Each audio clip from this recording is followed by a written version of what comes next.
Beijing's Forbidden City. Once the center of an empire, now a tourist playground. This is the new Forbidden City, built on the back of an economic miracle, the hidden world of China's billionaires.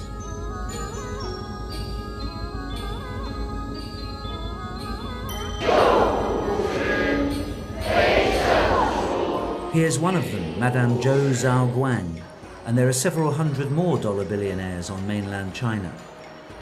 恭喜发财！恭喜发财！ The billionaires like making money rather than talking about it, but some of them granted us an audience.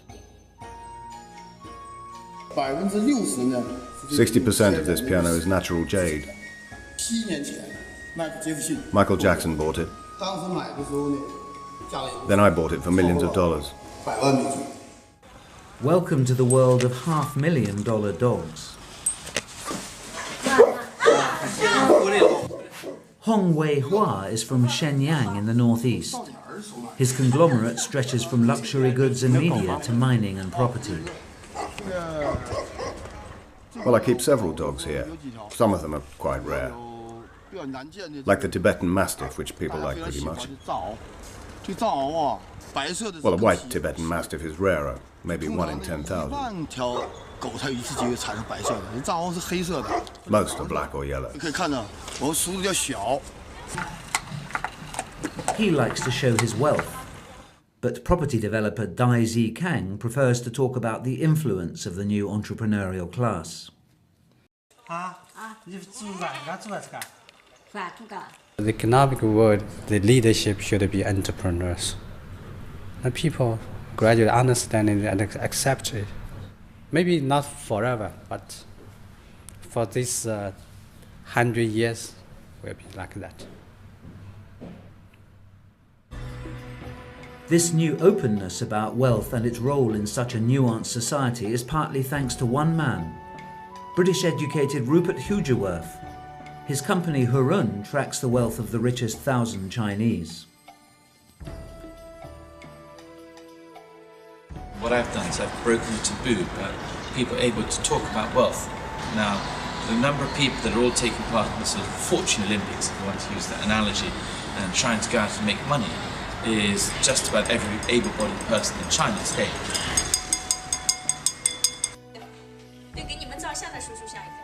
There are two big differences between Chinese billionaires and their Western counterparts. First, they are much younger, with an average age of just 54. Second, almost all of them knew extreme poverty when they were young.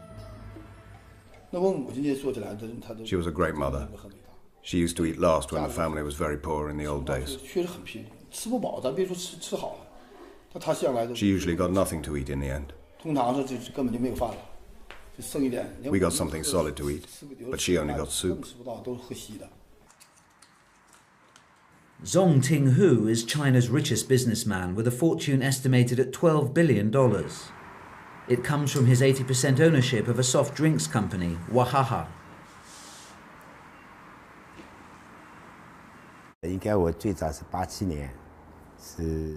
When I first started in 1987, it was just a little shop in a school, selling popsicles and soft drinks. That's how I started. My family was really, really poor. I had no food to eat, as we were so poor. What I'm seeing in China at the moment is capitalism at its rawest. You know, I make the comparison to the late 19th century in America, when you got the Morgans, the Rockefellers, they all came up. They then had brilliant ideas and perseverance and a bit of ruthlessness, and today they're household names. This is what's happening in China today. The difference between American 19th century business barons and today's Chinese billionaires is that the Americans saw the world in terms of rugged individualism. Chinese business leaders like Hong Wei-hua talk in terms of their responsibility to society. I think responsibility is the first task of a man. Accountability. It's a man's capability to shoulder his responsibility. Then is diligence and indomitableness. Those elements comprise a real man. This sense of responsibility causes some of the super rich to forfeit enjoyment of their wealth. Zong is an old-style communist, a member of the National People's Congress, the 2,700-member rubber-stamp parliament. He uses his money to further economic growth. There is an old saying in China, help people in an emergency, but not those who depend on charity.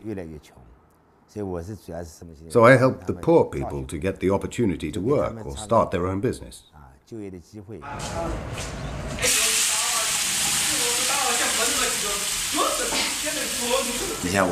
don't spend much on food and I don't use much cash. I use the money to invest, to create more jobs, to create more wealth for society, to accomplish my life's goals. I don't have much joy in my life. In their role as social leaders, the billionaires suggest all sorts of reforms and initiatives to members of the seven-man steering committee that ultimately runs the country. In 2010, Mr. Zong led calls to raise the threshold for paying income tax. It was raised in 2011.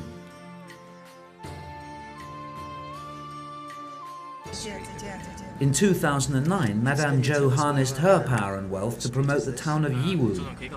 Within 2 years, it became one of the world's top trading posts. This is the place we first started our business. Yiwu is an international phenomenon. It has a huge market share in small goods. Its vast wholesale mall, as big as an airport, sells everything from plastic flowers to fax machines to Christmas baubles. Yiwu's new status is an example of the billionaires bringing fresh ideas to the government and outgoing Premier Wen Jiabao. As a deputy to the National People's Congress, I'm the one who put forward the first commerce reform proposal to Premier Wen. But I hadn't expected that Premier Wen would comment on this proposal.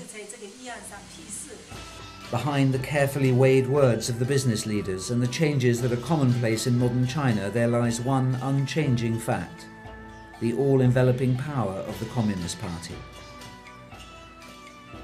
Hugeworth believes the connection between wealth and political power is even more evident in China than it is in the West. Where we looked at the top 70 people in the Chinese Congress and compared their wealth to the US Congress and found that the top 70 individuals in the Chinese Congress were richer than the entire US Congress, all combined, including the President and the 13 members of the Supreme Court. Perhaps the opportunity for corruption is greater in China than elsewhere because of the role of gift-giving, which is intrinsic to Chinese culture. This is the photograph of all the staff of Jenga Investment Company. And this is a paperweight from Tang Dynasty. And you can hit any one of us with it if he doesn't behave well. Caning.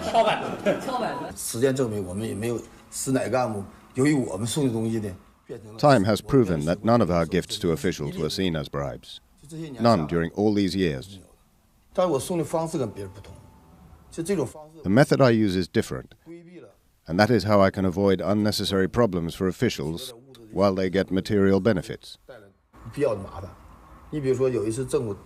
For example, I once gave gifts not only for the benefit of our company, but also to help Shenyang City and even the Liaoning province. 31 important government officials all went to the US, and I paid for their expenses there. I gave the money for expenses, 3 million, to the city government. But if I had given the money to the mayor or the vice mayor, that would be enough to give me problems. Gift-giving is not the only traditional element of Chinese culture to survive the Maoist period. Religion and superstition are still potent forces at the highest level of Chinese society.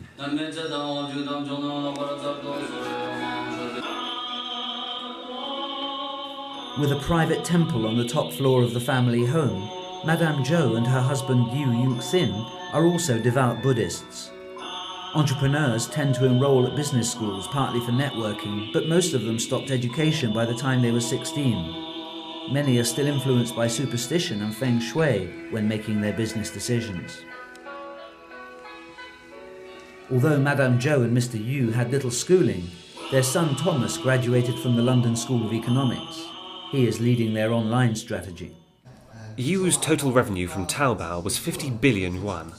We sold 10,000 of a single product in one day on the 1st of November last year. Children of newly wealthy parents are often regarded as too ostentatious, but most of the second-generation billionaires I met were as modest and hard-working as their parents. I just finished my internship. As they prepare to hand over to the next generation, it seems the billionaires are taking power at the instigation of the party. But if the current system is to be called capitalism, is it possible to have capitalism without democracy? Will the success of the opening up policy lead to more opening up? At this moment, it's not question for open. I think it's another direction now. Open is the word for 20 years ago. If it's not open, what's the new word? Is it democracy?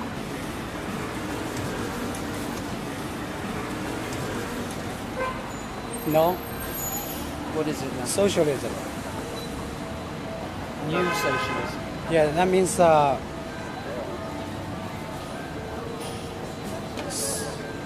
economy for majority, not for the minority. We never say we belong to capitalism. People have more demands. They want to be much happier and more respected, like our Prime Minister said. That's our mutual goal. Not everyone would do anything to make money, and our system doesn't allow that conduct.